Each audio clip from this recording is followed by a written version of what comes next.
Well, good morning. Welcome back to the Broadcast Retirement Network. I'm Jeff Snyder. This is BRN AM for Friday, February 24th, 2023. And our top story today, a dynamic duo launches a financial literacy week at the University of Connecticut. Well, joining me now to discuss this and a lot more, Nidhi Nair and Bridget Abril are both students at the University of Connecticut. Nidhi, Bridget, great to see you. Thanks so much for joining us on the program this morning. Thank you for having us, Jeff. Yeah, yes, thank you, Jeff. It's nice to meet you. Yeah, it's nice to meet you as well, and a pleasure. And I know I want to get into the nitty gritty of the Financial Literacy Week that you all are hosting in April in a couple minutes. But I want to start off, Nidhi, if I may, with you, which is your peers. I know you surveyed many of your peers at the University of Connecticut.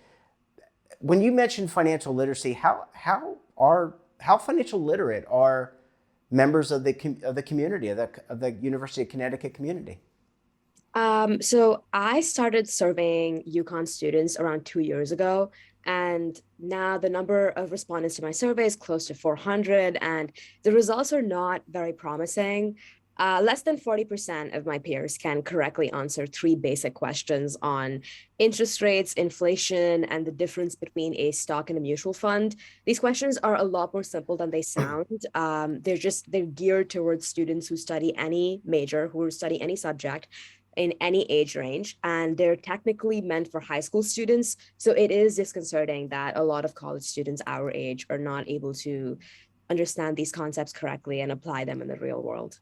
Yeah, and Bridget, this is something that it's not just specific to the University of Connecticut. It's not specific to the Northeast of the United States. I have to think that in your talking to your peers and maybe others within the college community, this is going on across the country. Yes, definitely. I have friends across many universities, in the country, and my friends are eager, to hear about my project, and I'm excited to see our resources because they don't have this kind of financial literacy education or this kind of a project going on on their campuses. And Same with my University of Connecticut friends. They're excited to see what this is because they don't really have the time to sit down and just be taught about personal finance. Mm-hmm. So they're eager to grow their personal financial education. Yeah, and that's good. I mean, I like that. I personally speaking, I'm always excited when people want to learn and they want to learn about how to, manage their personal finances. And Nidhi, this isn't just like managing a checkbook, right? This isn't just like doing a ledger. There's a lot more that goes into financial literacy. Yeah, for sure. We're finding out that for a lot of people my age, we've started investing in online stockbrokers like Robinhood or Ella. You might have heard of these apps. They tend to put a lot of their savings and their money into these kind of online apps without understanding what goes on behind the scenes, the kind of concepts that you need to learn to be able to be an active member of the economy. And we're just hoping to kind of fill in those gaps. And our project is not meant to be revolutionary. It's just a stepping stone to what we hope will be a long-term financial education journey where students are open to learning new concepts on the fly as they get older and as they start investing more into Roth IRAs or into their retirement funds. So it's meant to be the starting step to a long journey. So yeah, that's kind of the goal. Yeah, really important. And Bridget, I got to imagine. Look, we're different ages, and I'm a Gen Xer. Had hair when I went to college. Clearly, don't anymore. But in all seriousness, this financial literacy is a lot different than maybe what your parents experienced or my parents experienced. Different generations experience financial wellness and financial literacy in different ways. Yes, definitely. I would say another thing is that everything is virtual. So for example, we have online banking apps, and there's also access to for example, an app that tells you how to budget. So I think that was one thing that is kind of different between, my parents and myself, because I'm explaining, oh, like this is like our online banking app. And they're like, well, do you have your checks for school? And I'm like, well, I don't really need to bring them because I have this. So I think, yeah, everything's virtual. There's so much more going on now. Everything's more expensive. So I think there is kind of a gap in, what our generation and what we as college students are dealing with right now. Yeah, and I want to pick up on something Bridget said, Nidhi, and then I need to go to commercial break. We'll pick up the financial literacy week curriculum in the after the commercial break. But let's talk a little bit about the inflation. And you all are going to school. I think, Nidhi, you're graduating this year. I think Bridget's graduating next year. You all have gone to school in during very extraordinary times. The pandemic first, but now inflation, some market events. That presents a lot of challenges. I mean, that pizza that you ordered late night after going to the watering hole, Nidhi, is a lot more expensive than it used to be. I think it's really scary because you're constantly told that if you graduate during the year of a recession, your lifetime earnings potential is impacted and you're likely to make a lot less money throughout your life because you're entering into a bad economy. You're probably going to get a worse job, and that's going to be like a worse stepping stone to your whole career. So I think that the rhetoric surrounding graduating in 2023 is really terrifying. I'm lucky because I'm going to grad school straight afterwards, so I'm postponing it a little bit. But honestly, it's just procrastinating on what is meant to happen anyway. So things are a lot more expensive and people are feeling the pinch. But I've noticed that a lot of people around me are picking up second jobs, third jobs, and they are trying to manage school and work at the same time. So I'm hopeful. Yeah, and probably trying to help each other out too, because I mean, that's what I remember from my youth is we're all in the same boat and trying to help each other out. Ladies, I need to take a very quick break. When we come back, we'll talk about the University of Connecticut Financial Literacy Week. You're going to want to stay tuned right here on BRN AM.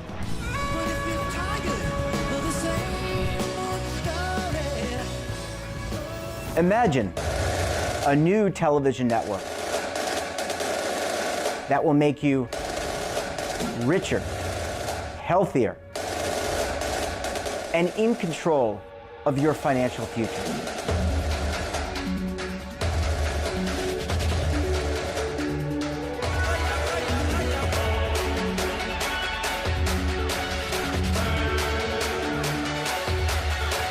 This network is for the policewoman in Nashville, Tennessee, the baker in Dubuque, Iowa, the teacher in Lexington, Kentucky.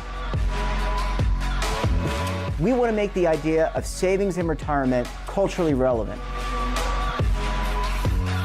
But what do you see as a defining issue of the midterms? Especially for the smaller businesses. I mean, they are the lifeblood of the American economy.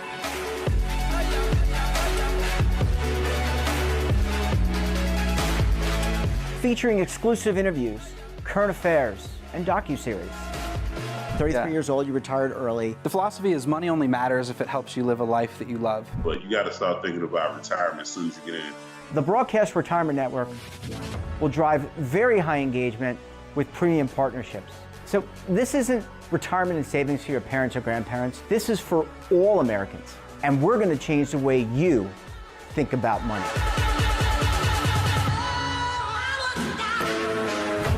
Welcome to the next frontier of retirement and savings. This is BRN, the Broadcast Retirement Network.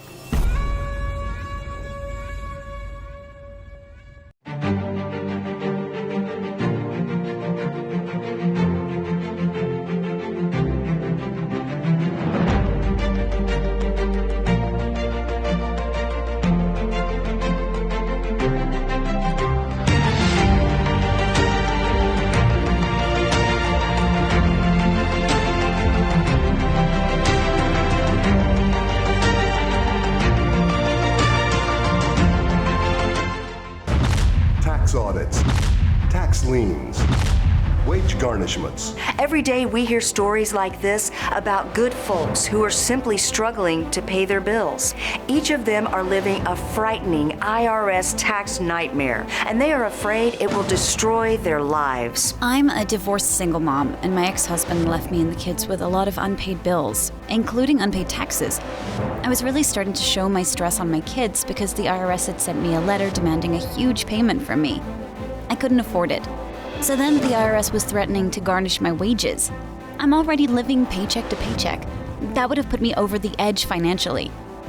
It truly seemed hopeless, but then a friend at work told her to call the tax relief line. The people at the tax relief line, they told me about something called innocent spouse relief. They worked it out so that all of the taxes from my ex are not my problem. I don't know how that works, and I don't care.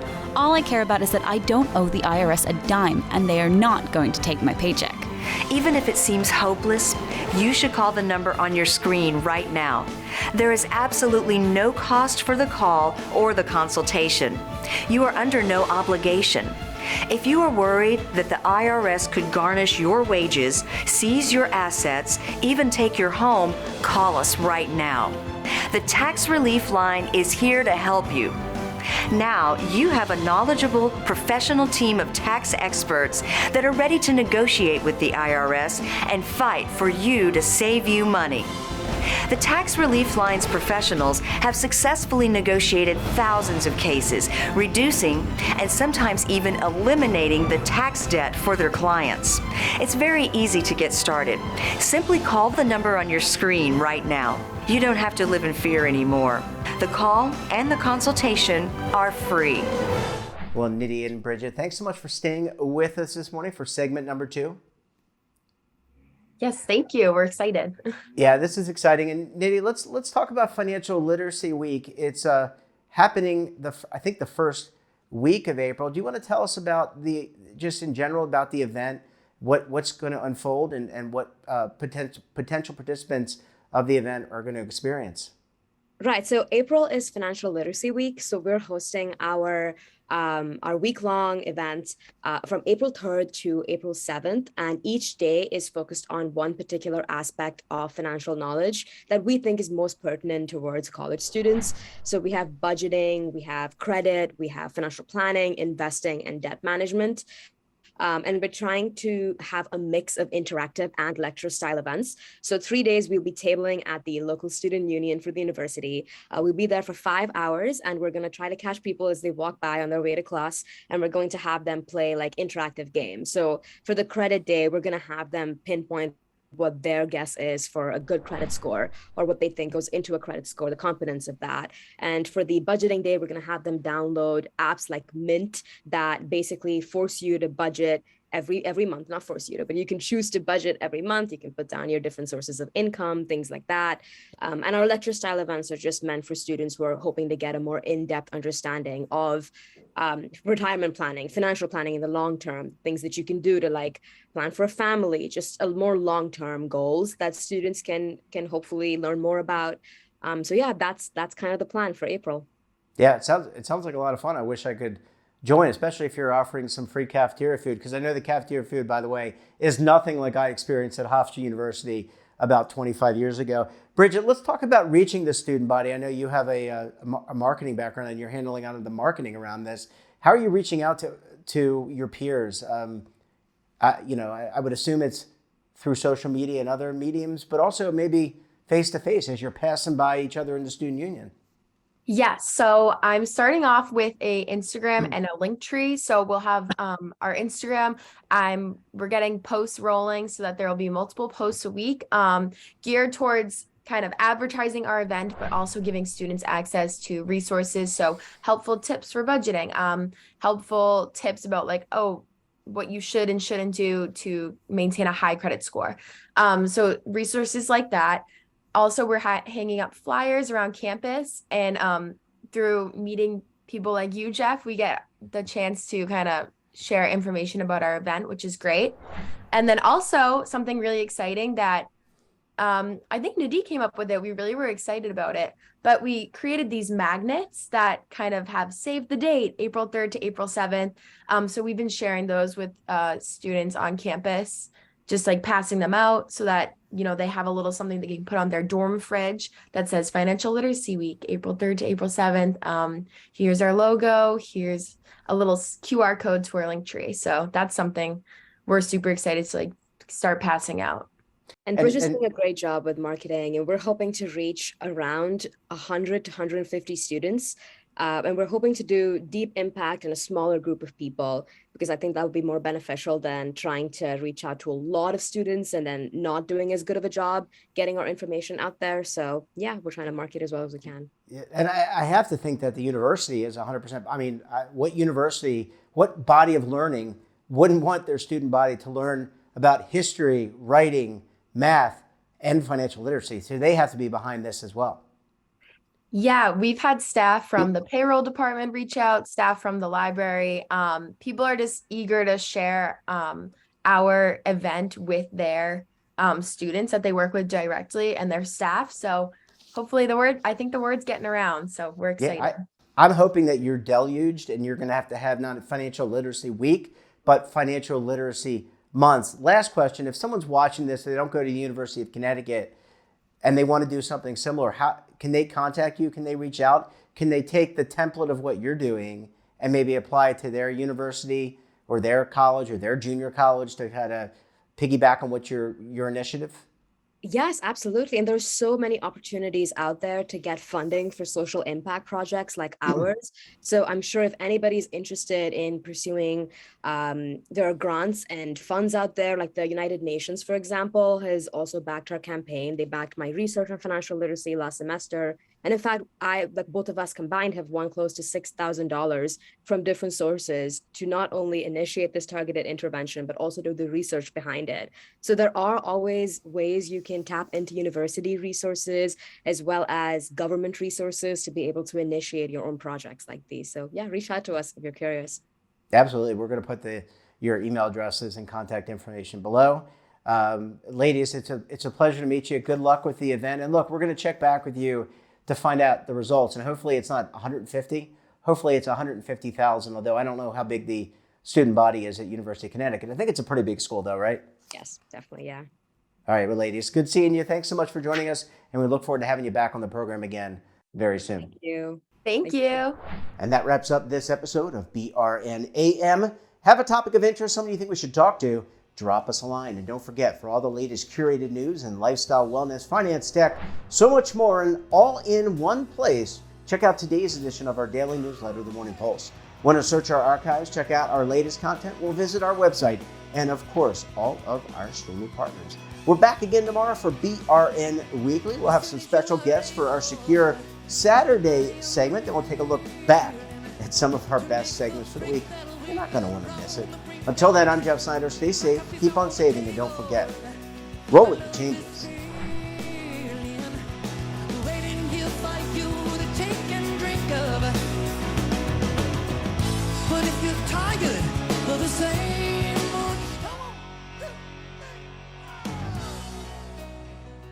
Now is your opportunity to co-create content around any topic on the First Lifestyle and Wellness Network. Reach a global audience through our platform and co-own exclusive branded content.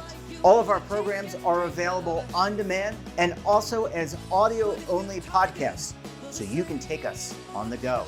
Broadcast Retirement Network, available anytime, anywhere, and on any device.